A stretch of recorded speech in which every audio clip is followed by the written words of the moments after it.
Hey guys, I watched episode 6 of Baby Reindeer last night, and it is from the call to the parents to the attempt of entrapment to the being hit with a bottle, or I guess a glass, and then moving on to a breakup. I feel like this is this was the ending already. So the whole next episode's going to be about actually getting rid of her or finally ending it somehow. But this episode literally gave an end to everything. Um, from doing the entrapment, so knowing the police are no longer even like they were doing nothing anyway, but to know that they're now longer not trusting him and completely leaving him aside because he's no longer on the same playing field is how they termed it, which was just wild. And the fact that he gets hit by a glass, like she hits him with a glass, and he doesn't call the cops because he doesn't think it's worth the time, is just generally disturbing in the aspect of living your day to day life and knowing that if someone assaulted you, they might not do anything. Obviously, I'm not from that country, and I don't know what was going on with the whole scenario there. I'm not saying anything bad about that, but I'm saying in this context, this is pretty effed up. And then the breakup is just gut wrenching, like that he's blamed for the fact that she a crazy person is chasing her.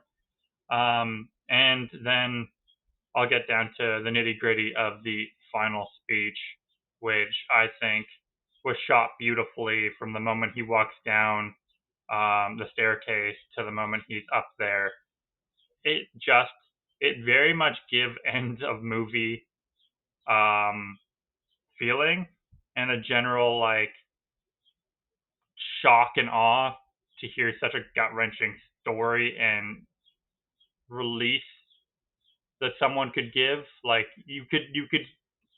after that, he must have had so much freedom just to say it all out loud, especially in front of so many people. And I'm curious because I know that he gets famous and it hits YouTube, and that's where he kind of gets everything going. But I wonder if that didn't happen, would you think he would have been in a better place? I'm asking you as well.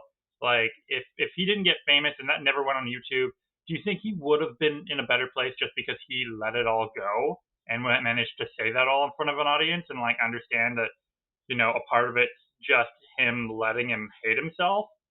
Either way, an absolute gut wrenching um, story in general. And then I love to see the fact that he got famous, he blew up, he's everywhere, and now we're at the part where she's got his phone number, and we're gonna have to see what happens next. I'm looking forward to it. It'll be the last episode and the last one I get to review or discuss, or I guess these are my just do my rants about. So I'm looking forward to it, but I'm also a little bit sad about it that I'll be done with this complete show. Another weird thing that I noticed just as I was looking at it is longer than the other ones too. It goes to 33 minutes. So I do find this series kind of interesting how they were 27, 27, and then they're doing 44, 33, and they're just kind of whatever amount of time the show needs in that episode to call it an arc, which is pretty interesting. I also shout out to whoever played his parents. His father is hilarious. Like, if he's a stand-up comedian, the father in the show is actually the funniest character that exists because he just doesn't care. And I imagine that is very much a 60-year-old man in real life as well. So I found that really funny. If you liked this, like and subscribe. This is my little rant for the day. Ciao.